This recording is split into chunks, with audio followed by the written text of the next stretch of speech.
आज পশ্চিমবঙ্গ মাদ্রাসা শিক্ষা পর্ষদের উদ্যোগে সমগ্র ছাত্রছাত্রীদের বিশেষ করে মাদ্রাসার হাই মাদ্রাসা এবং সিনিয়র মাদ্রাসার সমস্ত ছাত্রছাত্রীদের বিভিন্ন বিষয়ে পাঠদানের জন্য যে অনলাইন ক্লাস পরিষেবার উদ্যোগ নেওয়া হয়েছে তাকে সাধুবাদ জানাচ্ছি। আমি সাতুলিয়া ইসলামিয়া সিনিয়র মাদ্রাসার সুপারিনটেন্ডেন্ট শেখ গোলাম মঈনুদ্দিন আজ হাই মাদ্রাসার দশম শ্রেণীর টেস্টের সিলেবাসের অন্তর্ভুক্ত লাস্ত আদ্রি নামক বিখ্যাত কবিতাটি নিয়ে আমরা পাঠ আলোচনা শুরু করব। লাস্ত আদ্রি পাঠ্যাংশের শিরোনামেই তোমরা দেখতে পাচ্ছ একজন বিখ্যাত আরবি কবি আবু ইলিয়া মাদি তোমরা এখানে দেখো যে 1899 খ্রিস্টাব্দে তিনি জন্মগ্রহণ করেছিলেন, 1957 খ্রিস্টাব্দে তিনি মৃত্যুবরণ করেন। লেবানন স্বাভাবিকভাবে মধ্যপ্রাচ্যের যে সমস্ত আরাবিয়ান পেনিনসুলা যেগুলোকে আমরা বলে থাকি আরব্য দ্বীপ, এই আরব্য উপদ্বীপের যে সমস্ত মানুষ লেবানন, লিবিয়া, জর্ডান ইত্যাদি ইত্যাদি তারাই আরবি কাব্য সাহিত্যের উপরে চর্চা করেন। মিশর বিশেষ করে আরবি কাব্য সাহিত্য চর্চার প্রাণকেন্দ্র হয়ে ওঠে। আমরা যখনই আরবি সাহিত্যের বিভিন্ন দিক ও বিভাগ নিয়ে আলোচনা করতে যাব স্বাভাবিকভাবে ওই আরব্য উপদ্বীপ বা আরব্য দ্বীপের যে সমস্ত দেশ সেই দেশেরই বিখ্যাত সব রাইটারদের সঙ্গে আমাদের পরিচিতি হবে। এখানে একটি বিশেষ পরিচিতি রয়েছে আবু ইলিয়া মাদির, যে এই লেবানন লিবিয়া যখন ঔপনিবেশিক শাসনের নিষ্পেষণে বহু মানুষ, বিশেষ করে সাধারণভাবেই যারা কবি এবং সাহিত্যিক হন তারা সমাজ সচেতন মানুষ এবং সমাজের দর্পণ, তাদের লেখার মধ্যে সমাজের অভিব্যক্তি ফুটে ওঠে। স্বাভাবিকভাবে ইনাদের লেখনী শাসক শ্রেণীর বিরুদ্ধে বা শাসক শ্রেণীর বিরুদ্ধে প্রতিবাদী সুর ওখানে রণিত হয়। সেই কারণে শাসক শ্রেণীর সুদৃষ্টিতে কোনো সময় এনারা থাকেন না, রোষানলে পড়েন। তো বহুবিধ এইরকম আবু ইলিয়া মাদির মতো লেবানন এবং লিবিয়ার বহু কবি এবং সাহিত্যিক যারা দেশ ত্যাগ করতে বাধ্য হয়েছিলেন, দেশ ত্যাগ করে তারা প্রবাসে গিয়ে সকলে আবার সমবেত হয়ে সেখানেও তারা কাব্য সাহিত্য চর্চা করেছিলেন। এই বিশেষ যে কবি এবং সাহিত্যিক যারা বিদেশে গিয়ে, বিশেষ করে নর্থ আমেরিকা এবং সাউথ আমেরিকাতে যে সমস্ত কবি এবং সাহিত্যিকরা এই আরব্য দ্বীপ ছেড়ে তারা সেখানে গিয়ে সমবেত হয়েছিলেন এবং আরবি সাহিত্য চর্চা করেছেন, তাদেরকে আরবি সাহিত্যের ইতিহাসে মাহাজার পোয়েট, মাহাজার মানে হচ্ছে প্রবাসী, এই মাহাজার পোয়েট বা মাহাজার রাইটার বলে তাদেরকে চিহ্নিত করা হয় বা শ্রেণীভুক্ত করা হয়। তাহলে আবু ইলিয়া মাদি হলেন মাহাজার অর্থাৎ প্রবাসী সাহিত্যিক গোষ্ঠীর একজন তার বিশেষ মুখ। এই কারণে বলছি যে এই মাহাজার পোয়েটরা যে সংগঠন গড়ে তুলেছিলেন সেই সংগঠনের অনেক ক্ষেত্রেই তিনি পথিকৃত নালে প্রাণপুরুষ। এরকম আবু ইলিয়া মাদির একটি বিখ্যাত কবিতা লাস্ত আদ্রি, এই কবিতা চর্চার শুরুতেই বা কবিতার বিষয়বস্তু নিয়ে আলোচনা করার শুরুতেই আমরা সম্মিলিতভাবে কয়েকটি ধারণার উপরে আলোকপাত করার চেষ্টা করব যে বিভিন্ন কবি এবং সাহিত্যিক যারা রয়েছেন তাদের লেখনীর বিষয়বস্তু যেমন ভিন্ন ভিন্ন, কেউ প্রকৃতিকে নিয়ে লিখেন, কেউ প্রকৃতির রূপ নিয়ে লিখেন, কেউ সমাজকে কিভাবে ভালো করে গড়ে তোলা যায় অর্থাৎ সমাজের আপলিফমেন্ট বা উত্তরণ তার লেখনীর বিষয় হয়ে থাকে। সমাজের অবক্ষয়ের দিক নির্দেশ করেন যিনি, একদম হ্যামারিং করেন, আঘাত করতে থাকেন বারে বারে সমাজের এই নেতিবাচক জায়গাগুলো। কেউ প্রশাসনের রন্ধ্রে রন্ধ্রে যে ঘুঘুর বাসা তার বিরুদ্ধে কেউ সোচ্চার হন, কেউ আবার প্রেমিক কবি অর্থাৎ প্রেম ভালোবাসা নিয়ে তার কারো কাব্যচর্চা, কারো লেখনী ইত্যাদি ইত্যাদি। কিন্তু আরও বহুধা বিষয়ের উপরে বিভিন্ন কবি এবং সাহিত্যিক তার লেখনী চর্চা করলেও তবুও আমরা সকলকে, সমস্ত লেখক এবং সাহিত্যিকদেরকে যদি 2-3টে ক্যাটাগরিতে আমাদের বোঝার সুবিধার্থে একটু ভাগ করে নিই তাহলে আমাদের সকলের বোধগম্যতা অনেকটা পরিষ্কার হবে। কেউ খুব বাস্তববাদী লেখক, তাহলে বাস্তবে যা হওয়া উচিত, বস্তুবাদী এবং বাস্তববাদী, তার লেখার মধ্যে বস্তুবাদ বাস্তববাদ সেখানে প্রতিধ্বনিত হচ্ছে। অনেকে রয়েছেন আবার ভাববাদী, যা বর্তমানে নেই, বস্তু জগতে যা দেখতে পাই না, বাস্তবে যা ঘটে না, তিনি কল্পনাশ্রিত লেখাকেই তার লেখনী হিসাবে বেছে নেন, কল্পনার সাগরে ভেসে বেড়ান। কেউ আবার কল্পনাশ্রিত সংশয়বাদী, কল্পনার উপরে আশ্রয় করে তিনি এমন কিছু প্রশ্ন উত্থাপন করেন, তার লেখার মধ্যে সবসময় যে একটা সংশয়, এটা হবে না ওটা হবে, এটা হবে না ওটা হবে। তার মানে সমাজেরই একটি ধারণা বা সমাজ, আমরা তো সমাজবদ্ধ জীব, তো সমাজের মধ্যে আমাদের যে তার মানে মানসিক প্রতিক্রিয়া, সেই প্রতিক্রিয়াগুলো তার লেখনীর মধ্যে ফুটে ওঠেন। কেউ আবার নারীবাদী কবি, ইত্যাদি ইত্যাদি। তো আবু ইলিয়া মাদির আজকে যে কবিতাটা আমরা পড়তে যাচ্ছি, লাস্ত আদ্রি, আমি জানি না বা আমার অজানা, কি জানি না, আমরা পাঠ্যাংশের মধ্যে যখন প্রবেশ করব, তিনি কোন প্রশ্নকে খুঁজে বেরিয়েছেন, কোন জিজ্ঞাসার নিরসনে তার হাজারো প্রশ্ন, সেখানে তিনি কল্পনার আশ্রয় নিয়ে প্রশ্নগুলো উত্থাপন করছেন, নাকি না এটা প্রতীয়মান হবে পড়তে গিয়ে যে তিনি সংশয়বাদী মানুষ হয়ে উঠেছেন। আমরা ধীরে ধীরে পাঠ্যাংশের মধ্যে যখনই প্রবেশ করব, তার সংশয়গুলো শুধুমাত্র তারই সংশয়, না আমাদের জীবনের মধ্যে এই সংশয় মাঝে মাঝে উঁকি মারে। এগুলো যদি আমরা নিজেদের সঙ্গে যদি কানেক্ট করতে পারি, তাহলে আমাদের অনুভব বা আমাদের অনুভূতিও আমাদেরকে আবু ইলিয়া মাদির সেই সংশয় আকীর্ণ প্রশ্নের মুখোমুখি আমাকেও হয়তো দাঁড় করাতে পারে। যেমন লাস্ত আদ্রি আমি জানি, লাস্ত আদ্রি আমি জানি না। কবি শুরু করছেন এখান থেকেই। লাস্ত আদ্রি কবিতার পাঠ্যাংশের মধ্যে আমরা যখনই প্রবেশ করব, লাস্ত আদ্রি আমি জানি না, আমার অজানা, তো স্বাভাবিকভাবে এই শিরোনামই আমাদেরকে অনেক কিছু প্রশ্নের মুখে দাঁড় করিয়েছে। যে প্রশ্নাবলী বা যে সমস্ত জিজ্ঞাসা কবি আবু ইলিয়া মাদি তার কাব্যের মধ্যে তুলে ধরেছেন, সেই সমস্ত প্রশ্নকে যদি আমরা নিজেদের সঙ্গে রিলেট করি, এটা কি কেবলমাত্র কবিরই প্রশ্ন বা কবিরই জিজ্ঞাসা, না আমাদের সকলেরই জিজ্ঞাসা? হয়তো আমাদের সকলের জিজ্ঞাসা ছিল, কিংবা আমাদের সকলের মনেই এই প্রশ্ন উঁকি মারে, কিন্তু তাকে কোনোদিন আমরা হয়তো ভাষা দিতে পারি না। মনের মধ্যে তা দোলাচল সৃষ্টি করেছে, কিন্তু তাকে সেই ভাষাতে ব্যক্ত আমরা করে উঠতে পারি না। আরও একটি কথা তোমাদের স্মরণ করিয়ে দিই, এই আমরা মনের ভাবকে ব্যক্ত করতে পারি বলেই আমাদেরকে ব্যক্তি বলা হয়। আমরা ব্যক্তি, অন্যান্য পশুরা তারা তাদের মনের ভাবকে ব্যক্ত করতে পারে না বলে তারা ব্যক্তি না। এমনি ইন জেনারেলি তো আমরা মানুষ, কিন্তু মানুষকে ব্যক্তি বলা হয় কেন? আমরা মনের ভাবটাকে ব্যক্ত করতে পারি বলে। আবার সকলেই যে মনের ভাবকে ভাষা দিতে পারে এমন নয়। আমাদের মনের মধ্যে অনেক কিছু ভাবের উদয় হয়, কিন্তু যারা সমস্ত ভাবকে ভাষা দিতে পারেন তারাই কিন্তু এই ক্ষণজন্মা সাহিত্যিক, লেখক, কবি ইত্যাদি হয়ে আমাদের জন্য আশীর্বাদ হিসাবে সামনে দেখা দেন। তো এমনও তো হতে পারে যে আমাদের মনেই হয়তো সংশয়গুলো রয়েছে, মনের মধ্যে দোলাচল হয়, মনের মধ্যে এই প্রশ্নগুলো মাঝে মাঝে উঁকি ঝুঁকি মারে, কিন্তু তাকে কেমনভাবে ব্যক্ত করতে হবে সেই ভাষা আমার মুখেতে এ যাবৎকাল যোগান দিতে আমি নিজে অক্ষম ছিলাম। হয়তো আবু ইলিয়া মাদি এমনও তো হতে পারে যে তার এই উত্থাপিত প্রশ্ন, তার এই উত্থাপিত জিজ্ঞাসাগুলো এতদিন ধরে আমার মন মুকুরে যে লালিত হয়েছিল যে সমস্ত প্রশ্ন এবং জিজ্ঞাসা, তাকেই হয়তো ভাষা দিচ্ছে। আমরা পড়ে দেখি।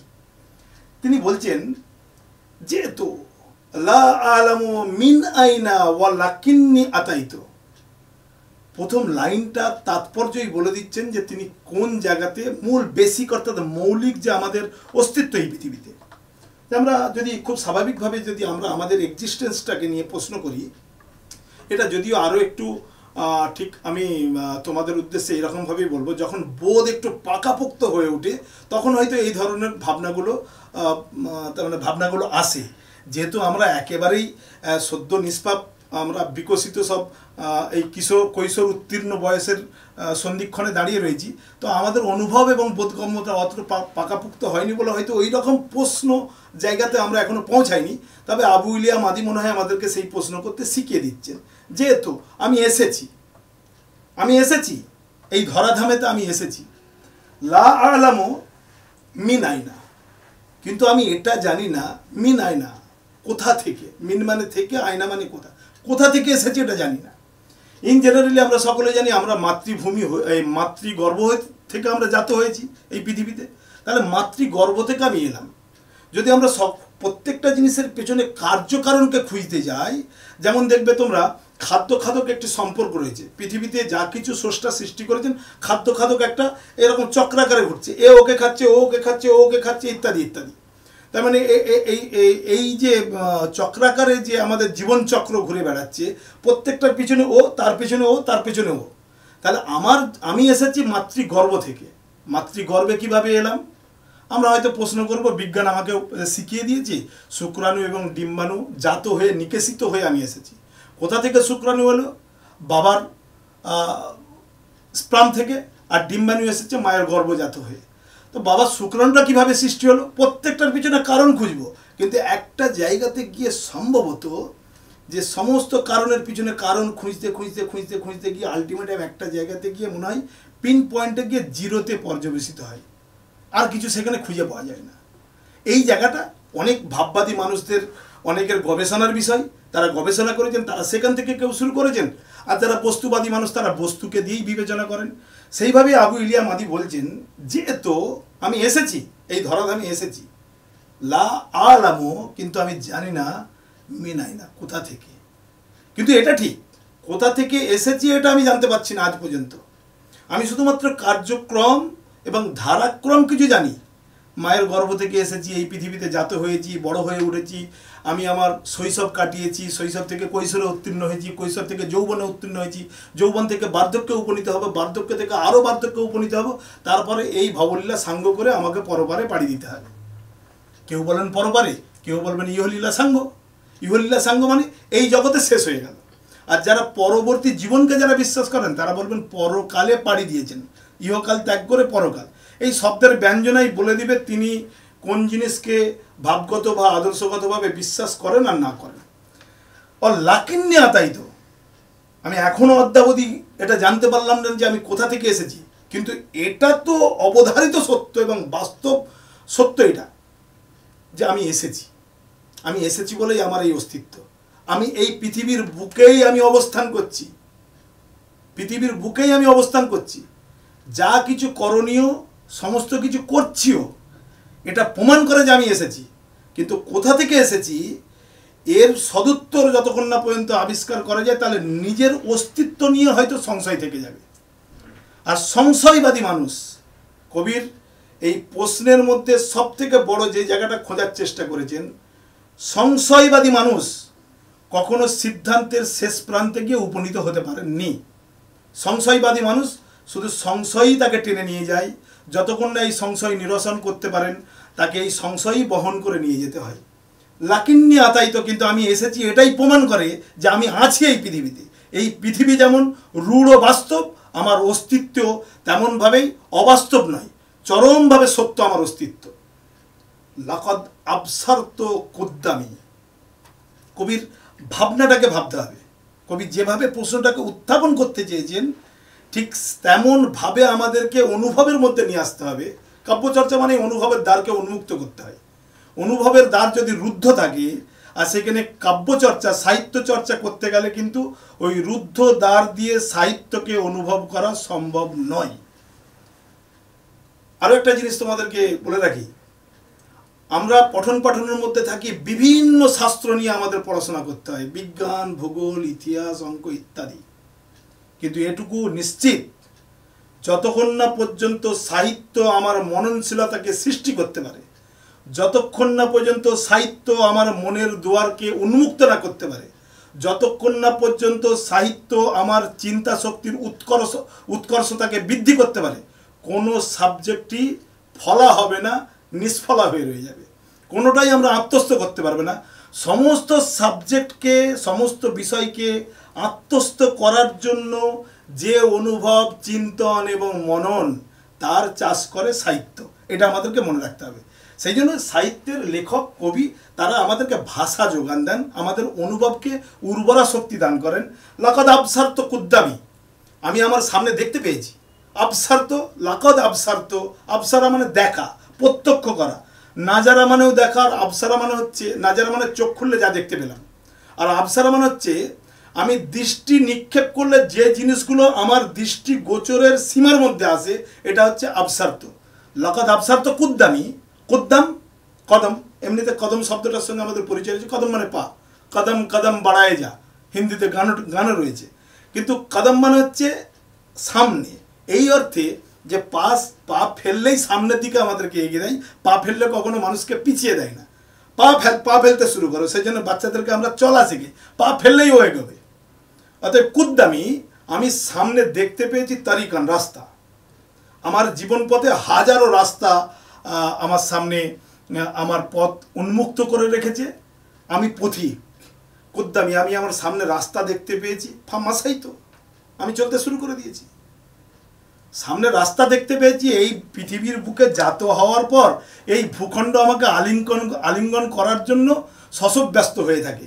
যখন এই পৃথিবীতে জাত হয়েছি, এই সূর্য তখন আমাকে অভ্যর্থনার জন্য পূর্ব দিগন্তে যখন উঠে পুরো বিশ্বকে লালিমা করে দেয়, তেমন রক্তিম অভিনন্দন দিয়ে আমাকে অভিনন্দিত করছে এই পৃথিবীতে আমি এসেছি বলে। তাহলে সে আমার জন্য সমস্ত পথ উন্মুক্ত করে দিয়েছে। তোমার জন্য এত পথ, তোমার জীবন পথে এত পথ তোমার সামনে। আমি পথ সামনে পেয়েছি, চলতে শুরু করেছি। ফামাসাই তো সা আবকি মাসিয়ান। কবির কথা, আমি থেমে থাকার মানুষ নই। মৃত্যু পর্যন্ত, আনটিল ডেথ, মৃত্যু পর্যন্ত আমি একজন চলমান পথিক। আর যারা বসে থাকে নিষ্কর্মা তাদেরকে বলা হয় কুঁড়ে, অলস। এদের জন্য এই পৃথিবী না। অনেকটা যদি সাহিত্যের ভাষাতে মনুষ্য প্রজাতির আমাদের সহনাগরিক হিসাবে, তার মানে আমাদের সমপ্রজাতি হিসাবে তাদের প্রতি সম্মান বজায় রেখেও বলি, যারা নড়ে না, যারা চড়ে না, যারা পথ চলে না, যাদের মধ্যে কোনো মুভমেন্ট নেই, ওরা পৃথিবীর জন্য বোঝা। একেবারে পৃথিবীর জন্য বোঝা ছাড়া কিছু নেই। মনুষ্য প্রজাতি হয়ে পৃথিবীতে জন্মেছে, সে নড়বে, চড়বে, এগিয়ে যাবে, সবকে দুর্বার গতিতে এগিয়ে যাবে। ঠিক একবার খেয়াল করে দেখি, যেমন এটাও যেমন একটা কল্পনাশ্রিত এবং সংশয়বাদের কিছু প্রশ্ন উত্থাপন করেছেন কাজী নজরুল ইসলাম। দেখবো এবার জগৎটাকে, পুরো জগৎকে সে দেখতে যায়। সিন্ধু সেচে মুক্ত আনছে, ডুবুরি সিন্ধু সেচে মুক্ত আনে। যে প্রশান্ত মহাসাগর, আটলান্টিক মহাসাগর একসময় মানুষকে যেন তার মানে গর্বোদ্যতভাবে বলেছিল, তোমার ক্ষমতা রয়েছে নাকি আমাকে তার মানে মন্থিত করে দেওয়া, মন্থন করে দেওয়া। এভারেস্টের চূড়া একসময় হয়তো গর্ব করে মানুষকে যেন হাতছানি দিয়েছিল, আমি পুরো আকাশচুম্বী, গগনচুম্বী, তোমার ক্ষমতা আছে নাকি আমার এখানে উঠে আসার। তো মানুষ কিন্তু তার মেধা দিয়ে, তার চিন্তন দিয়ে, তার মনন দিয়ে ওই এভারেস্টের গর্বোদ্যত আকাশচুম্বী ওই শিখরকে পদদলিত করে দিয়ে এসছে, লাথি মেরে এসেছে। আটলান্টিক মহাসাগর, প্রশান্ত মহাসাগর, তার গভীরতা হাতছানি দিয়েছে মানুষকে, চ্যালেঞ্জ ছুড়ে দিয়েছে। মানুষ তার জ্ঞান বুদ্ধি দিয়ে সেই সমুদ্রের তলাতে গিয়ে তাকে মন্থন করে সেখান থেকে হিরে, মুক্ত, জহরাত, মাণিক্য সব তুলে এনেছি আমরা। মানুষই পারে একমাত্র। তো সামনে আমার জন্য হাজারো পথ। আমরা বলি কাজ পাই না, আসলে কাজ পাই না নয়, কাজ পাওয়ার জন্য যে অন্বেষণ শক্তি, অনুসন্ধিৎসা, ওই অনুসন্ধিৎসার দরজা ওর বন্ধ। ও খোঁজে না, খুঁজলে পাওয়া যায় না এমন পৃথিবীতে কিছু আছে নাকি যে খুঁজবো পাবো না। আবকি মাসিয়ান, আমি কিন্তু চলতে থাকবো। চলতে থাকবো মানে তার প্রথম প্রশ্ন ছিল আমি কোথা থেকে এসেছি, তার উত্তর এখনো পাননি।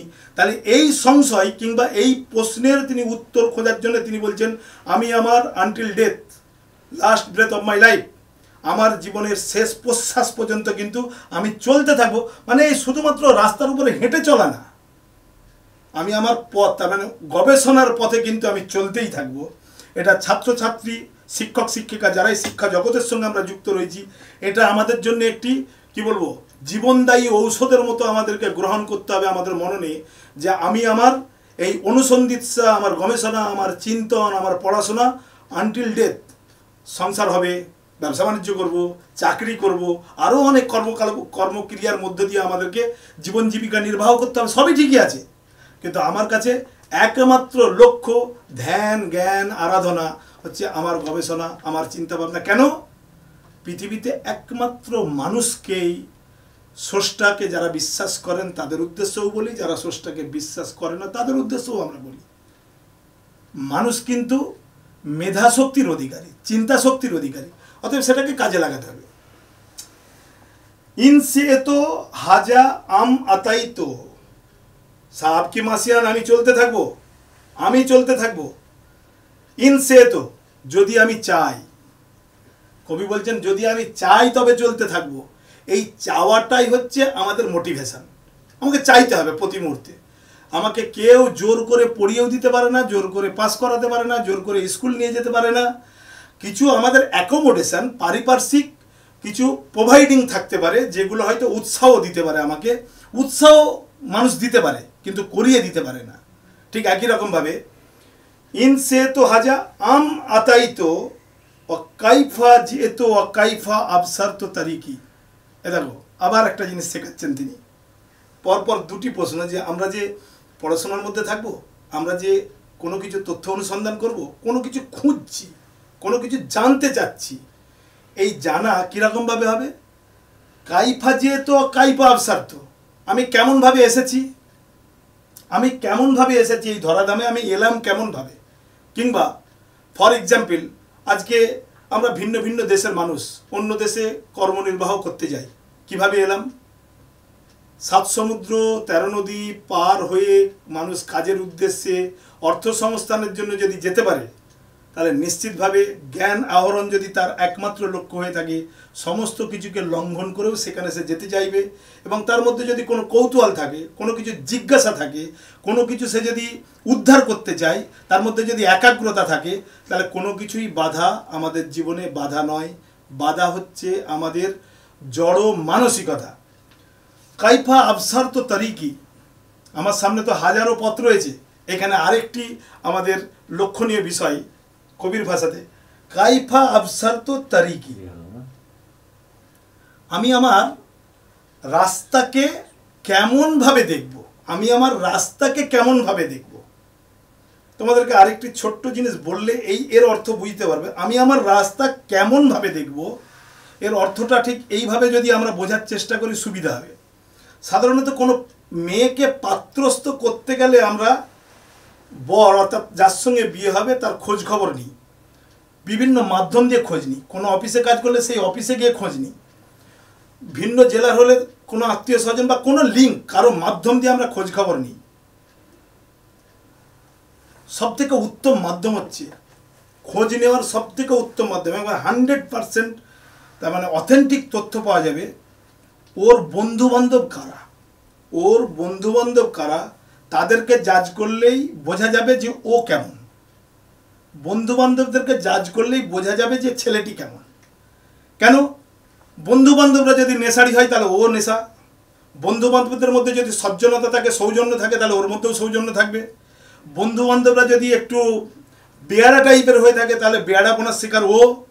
বন্ধুবান্ধবরা যদি অগোছালো লাইফ ডিল করে তাহলে ও অগোছালো লাইফ ডিল করে। খুব স্বাভাবিক, কেন বন্ধু হচ্ছে এক মুদ্রার এপিট ওপিট। বন্ধু মানে হচ্ছে সমান মানসিকতা হলে তবে তো বন্ধুত্ব হয়। ঠিক একই রকমভাবে মানুষ কোন রাস্তা বাঁচবে, আমি আমার জীবন পথে কোন রাস্তাটাকে বেছে নেব, সাধু অসাধু, কষ্টকর সহজবোধ্য। অনেকেই দেখবে কাজ কারবার করতে গিয়ে, চাকরি বাকরি করতে গিয়ে বিভিন্ন পরীক্ষা নিরীক্ষা রয়েছে, বিভিন্ন ইন্টারভিউ রয়েছে, সাক্ষাৎকার রয়েছে, অনেকগুলো ধাপ পার হতে হয়। এই এত কঠিন ধাপ, এই যে সিঁড়ি ভেঙে ওঠা, অনেকে একটা স্টেপ বাই স্টেপ একটা একটা করে গেইন করতে চায়। আবার অনেকের বাসনা রয়েছে, এইখানে সিঁড়ি রয়েছে, সে এইখান থেকে জাম্প মেরে এখানে উঠতে চায়। এটা তার অ্যাচিভমেন্টের পথ মনে করে এইখান থেকে এখানে।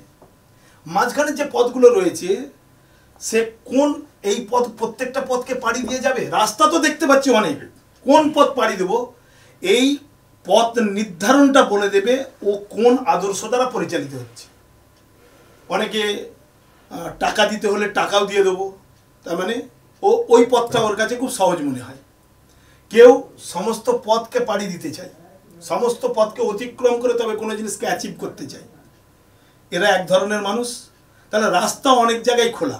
আরেকটি তোমাদেরকে বিখ্যাত একজন লেখক রয়েছেন মুস্তফা লুৎফি আল মানফালুতি, তার একটি একাব বলে একটি গল্প রয়েছে। সেই গল্পের একটি লাইন তোমাদেরকে বললে এই অর্থটা আমাদের কাছে খুব পরিষ্কার হয়ে যাবে।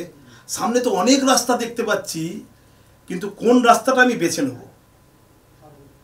সেখানে রয়েছে যে একজন বুভুক্ষ মানুষ তার বাড়ির ছেলে মেয়েদের খাদ্য না পেয়ে তার স্ত্রী বলেছিল, যাও না একটু গির্জাতে, ওখানে তো গরিব মিসকিনদের জন্য, গরিব দুস্থ অসহায়দের জন্য খাদ্য রাখা থাকে, যেখানে গিয়ে যদি পাদ্রীদেরকে বলা হয় তাহলে পাদ্রী হয়তো কিছু দেবেন। তো পাদ্রীর কাছে যখন গেল, পাদ্রী তখন বলছেন, বিগত দিনে এই গির্জার প্রতি আপনি কি কোনো সহানুভূতি দেখিয়েছেন? যদি সহানুভূতি দেখিয়ে থাকেন তাহলে আপনার প্রতিও গির্জা সহানুভূতিশীল, অর্থাৎ বিগত দিনে কোনো ডোনেশন ক্ষুদ্র হলেও, যতটুকু হলেও। আর যদি না হয়ে থাকে তাহলে গির্জার বাইরে গিয়ে হাজারো রাস্তা খোলা রয়েছে, যে কোনো রাস্তায় যান, নিজের উপায় নিজে খুঁজে নিন। তার পরের উক্তিটা হচ্ছে পাদ্রীর, তার পরের উক্তিটা হচ্ছে আবু ইলিয়া আবু মাদির কোশ্চেন।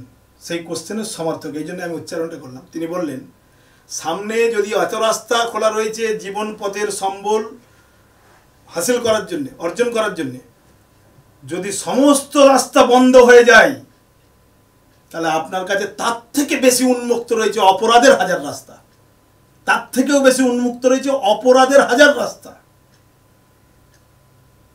আমরা দেখতে পাই অপরাধ জগৎ বলে, অপরাধের জগৎ রয়েছে নাকি। তো আমরা কোন পথ বেছে নেব? কাইফা আবসার তো তারিকি, আমি কোন পথ বেছে নেব বা কোন পথের দিকে দৃষ্টি নিক্ষেপ করব। লাস্তো আদ্রি, প্রথম স্ট্যান্জা শেষ হচ্ছে এই কথাটি বলেই, লাস্তো আদ্রি, আমি জানি না, আমি জানি না বা আমার অজানা। তাহলে কবি তার জীবন পথের সমস্ত সমস্যাকে তিনি নিরীক্ষণ করতে চেয়েছেন এবং তার সমাধানের জন্য তার জিজ্ঞাসু মননের উত্তর খোঁজার চেষ্টা করছেন। কিন্তু সমস্ত জায়গাতে গিয়েই তিনি বলছেন লাস্তো আদ্রি, আমি কিন্তু কোনো পথ পেলাম না, আমার অজানা, আমার জানা নেই। আমাদের এই প্রথম স্ট্যান্জাতে যে শব্দাবলীর সঙ্গে আমাদের পরিচয় হয়েছে সেই শব্দাবলী আমাদেরকে জানতে হবে। আমি তোমাদেরকে এই শব্দ জিএতো, তারিকুন, মাসা,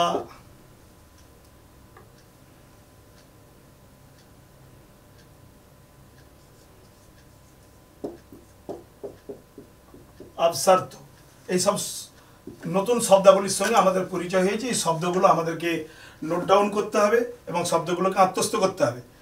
2 নম্বর আমাদেরকে এই প্রথম স্ট্যান্জা থেকে যেগুলো আমাদের জানা হলো সেটা হচ্ছে লেখক বা কবি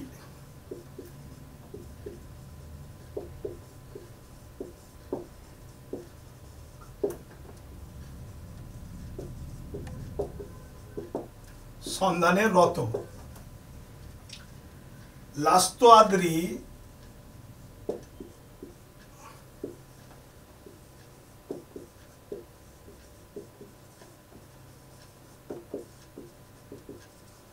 কার লেখা? 2 নম্বর। 3 নম্বর,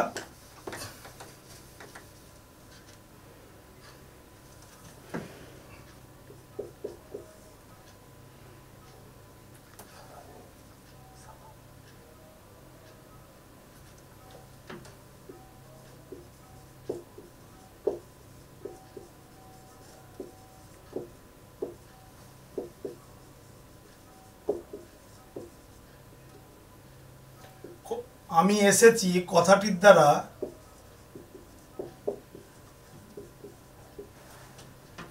কবি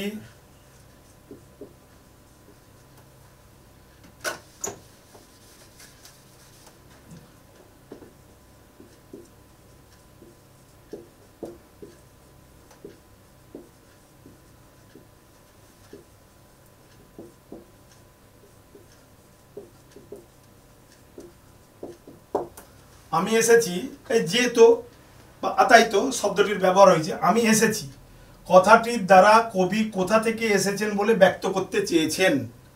এই হচ্ছে আজকের লাস্তো আদ্রি কবিতার প্রথম স্ট্যান্জার পাঠ এবং সংশ্লিষ্ট আলোচনা। পরবর্তী ক্লাসে লাস্তো আদ্রির আরও 2টি স্ট্যান্জা রয়েছে, আমরা পর্যায়ক্রমে সেই স্ট্যান্জাগুলি নিয়ে আলোচনা করব এবং তার শব্দার্থ এবং অংশবিশেষে যে সমস্ত বক্তব্য রয়েছে তা নিয়ে আলোচনা আমরা করব। আশা করি তোমরা এই প্যান্ডামিক বা অতিমারি যে কোভিড করোনা আবহে যে সকলেই বাড়িতে রয়েছো, সকলেই তোমরা কোভিড স্বাস্থ্যবিধি মেনেই চলছো, সকলেই তোমরা ভালো রয়েছো, তোমরা সকলেই সুস্থ থাকো, ভালো থাকো। এবং এই যে অনলাইন ক্লাসের যে পরিষেবা মাদ্রাসা শিক্ষা পর্ষদ দিয়ে চলেছে, আরও একবার তাকে অভিনন্দন এবং শুভেচ্ছা জানাচ্ছি। নিশ্চিতভাবে এর দ্বারাই আমাদের মাদ্রাসার সমস্ত ছাত্রছাত্রী উপকৃত হবে। তোমরা পাঠ্যক্রম এবং পাঠ্য বিষয়ের সঙ্গে নিরন্তরভাবে পড়াশোনার সঙ্গে যাতে যুক্ত থাকতে পারো, এটাও আমরা সকলে চাইব। তোমাদের উজ্জ্বল জীবন এবং সুস্বাস্থ্য কামনা করে আজকের ক্লাস এখানেই শেষ করা হচ্ছে। সকলকেই ধন্যবাদ।